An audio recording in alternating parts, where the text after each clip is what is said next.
A cross-section of opinion leaders have been educated on the effects of abusing antibiotics, which leads to a failure to respond to antibiotic treatment. This phenomenon, known as antimicrobial resistance, is now a global challenge, and experts in the field say the earlier the awareness is created among the masses, the better it will be to reduce the incidence of disease resistance to first and second line antibiotics. A report by Sarah Ofori.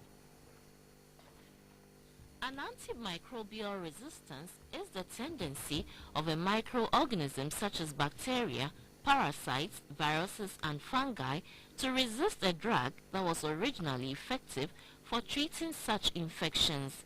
There are evidence of drug-resistant tuberculosis, HIV, typhoid, methicillin-resistant Staphylococcus aureus, among others. According to the World Health Organization, antimicrobial resistance is increasingly a serious global threat to public health, which requires action across all government sectors and society as a whole.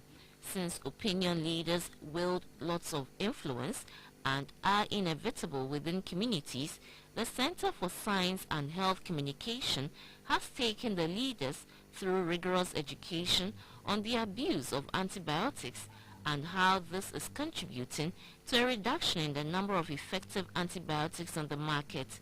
The opinion leaders who cut across the local government, education, transport, religion, among others, were grouped to analyze a case study and pertinent issues concerning the intake of drugs by the public. They engaged the program facilitators with relevant questions on antimicrobial issues. Evidently, there was not adequate communication between health professionals or service providers and patients. Ghanaians, we don't tend to ask a lot of questions, particularly for our health professionals. So this will actually let them know that indeed they need to know certain things. They need to know why some medicines are prescribed for them if they go to the doctor, for instance. So that is a form of attitude. There's also some beliefs that if you open your sore and put antibiotics into it, it will go. But the people don't know that it could lead to antimicrobial resistance. And the fact that people can easily get antibiotics, so you can buy it anywhere if you have the money. I think all these things, people have gotten to know that they do okay, but it's something that could lead to antimicrobial resistance. So therefore, they will have to consider avoiding doing those things. Participants described the program as very insightful and want it repeated regularly. Drivers don't like eating.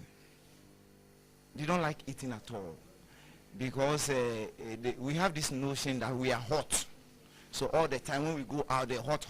When the work is not coming, we still want the work to come. So even when we are sick and we are supposed to take drug and say, okay, let us take it with food, because of that bad attitude, not eating, we don't even eat and we take the medicines, which is bad. And I think I'll go out there to speak more about it and then talk to them. I learned today that when we go to the hospitals and we meet our doctors, we should ask questions relating to the drugs we use so that to enable us to use the right drug rightly. A drug that may be good for you may not be good for another person, even though the sickness is the same.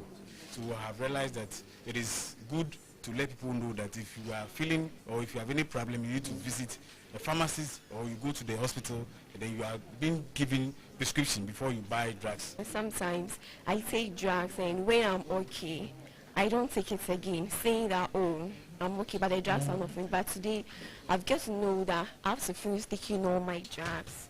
Antibiotics are supposed to be prescribed by qualified medical practitioners and bought at a pharmacy or a chemist and not licensed chemical sellers or on the marketplace.